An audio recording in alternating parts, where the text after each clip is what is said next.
Hi everyone, welcome to another edition of Point Taken, where we engage eminent figures across sectors on key issues facing Hong Kong, Chinese mainland, and the region.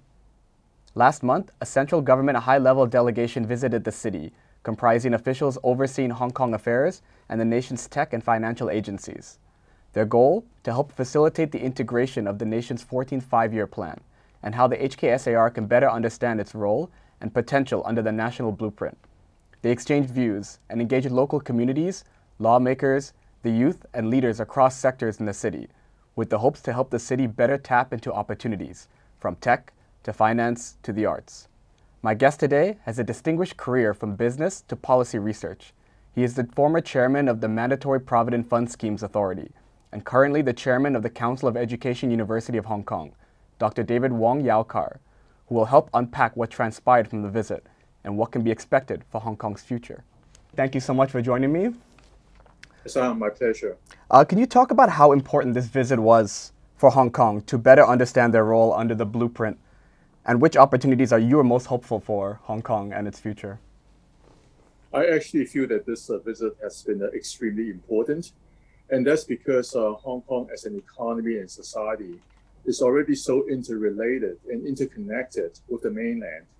And the 14th five-year plan is really a very big deal because it's really a blueprint for the nation's development for the next 5 years, setting its direction, priorities, and the resource allocation. It also sets a number of goals and KPIs that are to be implemented effectively. And how we can participate and benefit from the 14th five-year plan is very important, especially for our government officials, because a lot of the integration with the mainland cannot really happen unless there are strong policy initiatives on the part of Hong Kong government and the mainland government. Of course, we can participate on the financial side and also science and technology, but I think it goes beyond that.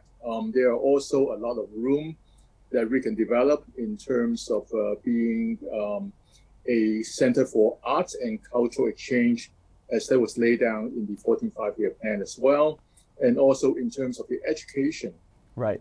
You brought up a very interesting point that it's not just in the financial sector in the ways that Hong Kong can benefit from the national blueprint. Could you mind if you could expand a little bit on that and how that would be possible under this blueprint? Yeah, actually, there are various aspects to this. First of all, the 14th five-year plan made it very clear that Hong Kong really could become a center for arts and cultural exchange, for this whole region. West Kowloon, cultural center that's going to be all put in place, in the next couple of years, along with the Palace Museum, the branch of that, and all that. So this is all very, very exciting development that would enhance Hong Kong's role as a place for cultural exchange. Following the delegation meeting, Hong Kong Financial Secretary Paul Chan said that the city needs fresh strategies in everything from asset management to renminbi promotion if it hopes to take advantage of the opportunities offered by Beijing's latest five-year plan for linking industries and markets on both sides of the border. So I wanted to get your thoughts on that statement. I think that Paul is right on the mark there. There are really a lot of opportunities. But I think that we in Hong Kong really have to take the initiative to make things happen.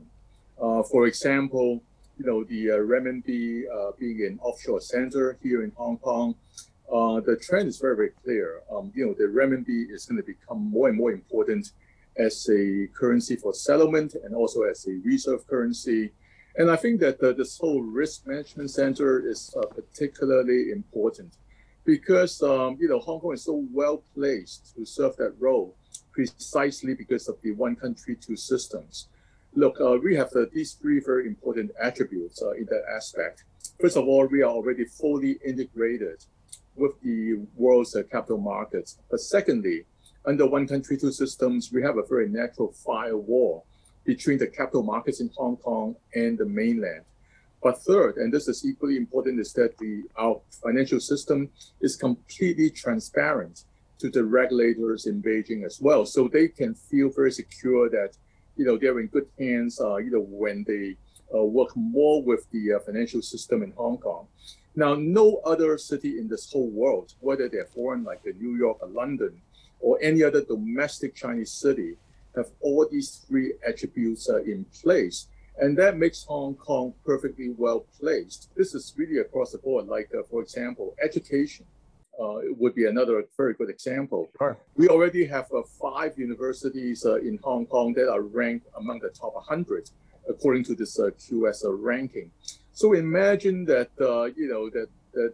no other city in the region is better placed to become a higher education hub than Hong Kong. So that's more than a gateway, role as well.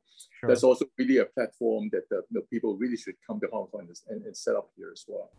Well, I hope that our government officials in particular would become even more proactive after this visit and learning more about the 14th Five-Year Plan, because I think that this is what we've been looking for. We are looking for ways to broaden our economy, to generate more economic growth, to create a better upward mobility for our young people, and also really to broaden the horizon for all the people of Hong Kong. Dr. David Wong, thank you so much for giving some of your time to speak with me.